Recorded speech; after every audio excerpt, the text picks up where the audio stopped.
Olá pessoal, estamos no Portal Aduaneiro, meu nome é Rosaldo Trevisan e hoje nós vamos apresentar aqui um artigo de minha autoria denominado Direito Aduaneiro da Integração no Mercosul.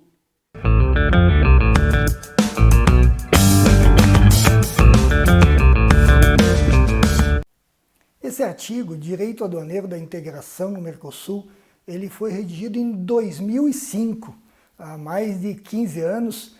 Foi a primeira incursão minha no meio acadêmico, não foi a primeira publicação minha.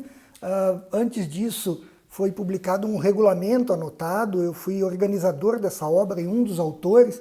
Esse regulamento de peso, que foi publicado pela editora Lux, do conhecido Ângelo Osvaldo Melhorança, primeiro coordenador geral da administração aduaneira, e que é de autoria de Cícero Pereira Pérez Martins, Cleusa Magalhães, João Alberto Azevedo Bezerra, José Luiz Novo Rossari, além da minha participação.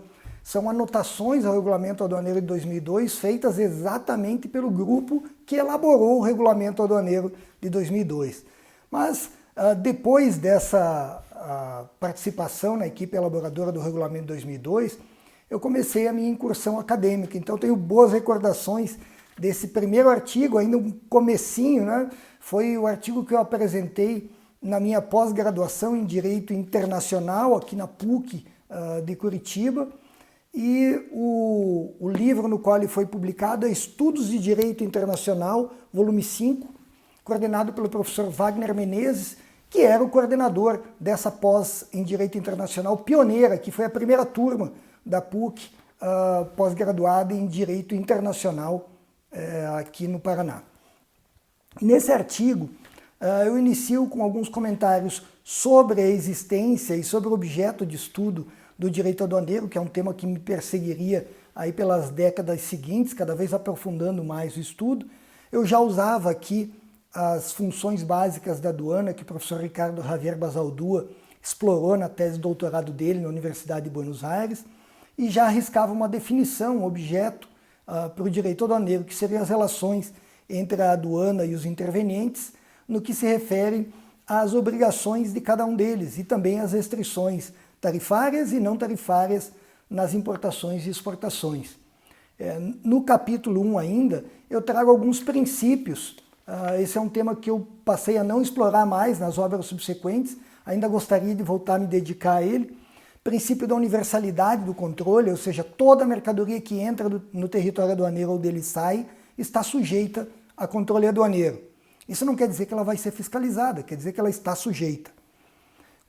Primazia do caráter regulatório, que é a função da aduana é predominantemente regulatória e não arrecadatória, muita gente confunde isso. A questão da simetria nas operações de comércio exterior, que depois eu viria a apelidar da terceira lei de Newton, aplicável ao comércio exterior, a toda importação corresponde a uma exportação de mesma intensidade, porém de sentido contrário. E por último, a uniformidade territorial, que está até estabelecida no próprio texto constitucional. No Brasil, só a União legisla sobre comércio exterior. E a existência do direito aduaneiro pressupõe um território e uma jurisdição em torno desse território. Então o princípio da uniformidade territorial também faz sentido quando a gente estuda os atributos do direito aduaneiro. No capítulo 2, eu tratei um pouco sobre direito da integração.